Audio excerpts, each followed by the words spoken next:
Racikan berita. Ada banyak pertanyaan mengenai Prabowo menjadi presiden. Bisa bertahan nggak jadi presiden, kan menjadi menakodai negara.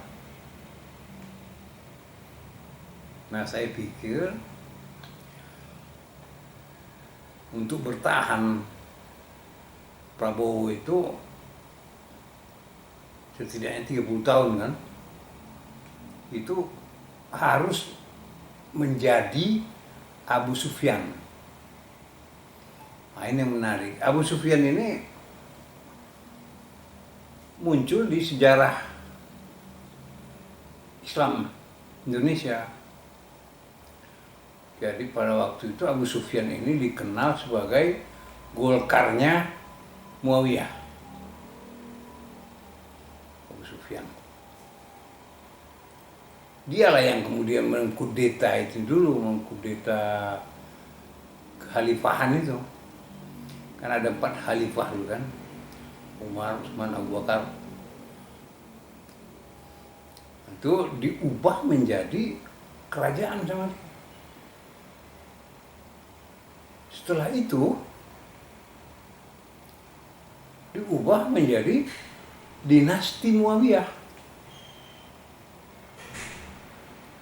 Dan Abu Sufyan kemudian membangun armada perang sangat besar, nomor 1 di dunia armada perang ini. Dalam satu perjalanan saja dia menaklukkan 120 negara di daerah Arab itu, sampai ke ini, ke daerah India, Cordova. Nah, ya itulah yang ditaklukkan. Maka terkenallah armada ini sebagai armada penakluk. Inilah armada perang terbesar di dunia yang pernah ada. Sangat kuat. Prabowo ini kan dia bukan intelektual. Dia itu pelaku sebenarnya di daerah perang. Jadi ketika dia dijadikan presiden dan dia tidak mengubah diri menjadi Abu Sufyan, menjadi keliru.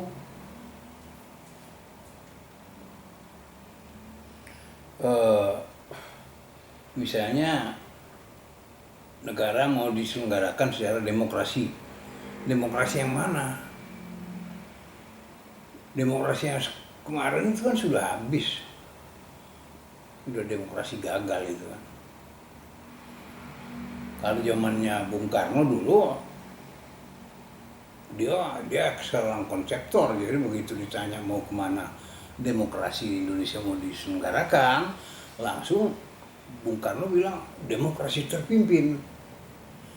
Ketika demokrasi terpimpin itulah kemudian Masumi itu masuk penjara semua. Begitu. Kalau Prabowo, ini menarik kan, karena Prabowo ini mau jadi presiden. Kita belum pernah tahu ada presiden yang tidak punya konsep atau bukan konseptor. Baru Prabowo ini. Jadi makanya kalau Prabowo mau hebat, awet, ya jadilah Abu Sufyan. Begitu. Abu Sufyan ini kan biangnya Muawiyah. Setelah besar armadanya ini, armada Islam ini, beberapa tahun kemudian pecah. Memberontak si salah satu anggotanya yang namanya si Abbas. Digulingkan lah siapa ini, si Muawiyah ini, dan dia berkuasa, namanya dinasti Abbasiyah. Cuman si Abbas ini, dinasti Abbasiyah ini orangnya punya kemampuan berbudaya, mengembangkan kebudayaan. Nah ini juga dituntut dari Prabowo mengembangkan kebudayaan itu. Hanya masalahnya mau kemana dia ini. Udah nggak punya apa-apa. Abu Sufyan itu lah mestinya yang menjadi apa yang namanya platformnya.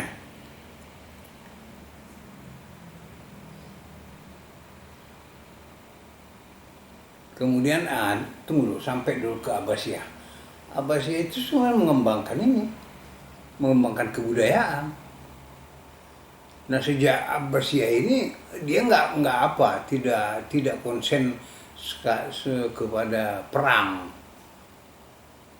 Pada waktu dia konsen kepada kebudayaan, itulah Islam menaik pamornya dan mencapai masa keemasan. Masa keemasan, terus kemudian ilmu pengetahuan berkembang dengan baik, ilmu filsafat pun berkembang baik. Nah ini yang kita tuntut itu ya dari si Prabowo itu ya ke Abi Sufyanan itu. Abu Sufyan itu sendiri dalam strategi politik dia melakukan apa bang? Harus dicocokkan dengan si Prabowo. Nah itu menaklukkan semua musuh-musuhnya dulu. Kemudian menyatukan angkatan bersenjata. Itulah yang kemudian menjadi armada besar, armada perang. Armada perang ini yang kemudian menaklukkan negara-negara sedunia. Nah kalau kita mau bercita-cita bahwa Prabowo akan menjadi presiden hebat, ya harus dia lakukan itu sebagai Abu Sufyan. Jangan sebagai siapa? Sebagai maling celuringnya siapa? Jokowi. Nah abang lihat ada nggak sifat Abu Sufyan itu di dirinya Prabowo? Iya ada. Ada. Dari mana bang melihat itu bang? Otoritarianis, Oh otoritarian. ketentaraan. Sekarang ini kan tentara juga berbahaya. Misalnya kita ambil dari class action, itu tentara itu harus mengabdi kepada Rakyat profesional. profesional. Profesional maksudnya dibayar gitu loh. Akibatnya muncul adalah tentara bayaran. Nah, oleh karena itu studi dari class action itu dilanjutkan oleh Bonnet. Nah, dari Bonnet bilang ini tidak boleh berhenti sampai di sini aja. Nanti kalau ini berhenti sampai di sini, maka tentara itu menjadi tentara bayaran, berbahaya katanya. Oleh karena itu harus ditambah profesional dan radikal. Itu konsepnya Bonnet dalam bukunya itu. Lanjutan disertasi ini, lanjutan penelitian class action. Begitu juga itu kan masih belum bergeser sampai sekarang namanya prajurit itu. Itu kan sudah penelitian sejak zaman Yunani. Sehingga sama Prabowo dia tidak apa yang dikembangkan sama dia, yang mau dikembangkan. Trimatra itu dari dulu sampai sekarang itu menjilat semua.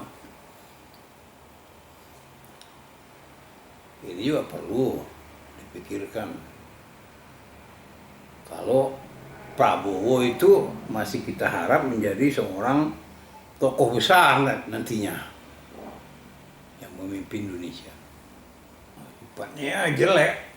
Jadi kan saya kan bukan orang jauh dari Prabowo. Jadi penangkapan terakhir itu yang saya itu 7 kali dimakarkan sama Jokowi. waktu dukung Prabowo itu. Kalau itunya ya. Yang terakhir itu ya waktu pidato di depannya rumahnya itu di Kertajaya itu. Masuk saya jadi tersangka juga. Terus saya bilang sama Yani, dia kali sama Yani. Joko waktu peristiwa pidato di depannya rumahnya Prabowo, itu Joko sedang tidur dan minum kopi, nggak ada di situ. Dikirimkan sama Yani surat itu ke kepolisian. Nggak jadi saya ditangkap, cuma jadi tersangka. Nah, saya kan bolak-balik jadikan tersangka. Gara-gara dukung siapa ini? Siapa? Prabowo. Nah, banyak yang jelek dari Prabowo. Yaitu satu, dia bukan intelektual. Itu penting. Sehingga dia tidak mengerti yang namanya etika. Nah, etika itu yang paling penting itu. Di atas aturan-aturan main itu kan etika. Kata Prabowo, etik undasmu katanya, susah. Jadi belum ada terkesan bahwa etika itu nanti sumber-sumber Abu Sufyan itu. Dia harus jadi Abu Sufyan pokoknya. Harus menjadikan Indonesia negara kuat. Seperti Abu Sufyan menjadikan armadanya menjadi armada terkuat di dunia. Di dunia loh itu. Jadi Islam memimpin itu bukan sekarang. Sekarang sudah meredup. Setelah Abu Sufyan muncul penggantinya siapa? Yazid. Anaknya Abu Sufyan. Abu Sufyan itu kan biangnya Muawiyah. Zaman itu Muawiyah itu Abu Sufyan itu Golkar itulah. Gitu. Jadi kalau Prabowo bohong-bohongnya itu kan banyak bohongnya. Sampai dikirimkan oleh siapa? PSI ya. Nobel yang berisi bahwa Prabowo pembohong. Piagam banget, piagam. Hah? Piagam. Piagam kebohongan. Iya, piagam Nobel sama lah itu. Sama lah. Gitu kan? Jadi ada banyak hal yang harus diperbaiki mengenai si Prabowo. Sekarang ini misalnya nampaknya aktivis itu nggak kebagian di parlemen itu nanti. Yang kebagian karena kan sudah disabet habis sama si itu PKS kan, yang menguasai yang dapat banyak. PKS bukan PKS ini, Bang Hariman Siregar tuh yang ngomong sama saya itu. Itu udah dihabisi oleh PKS kan. Apa itu PKS? Partai Keluarga Sumitro. Gitu.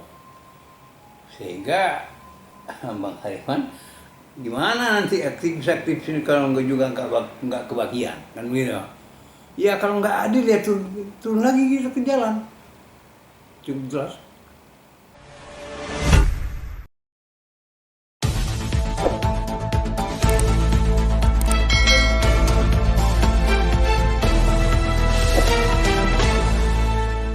Racikan Berita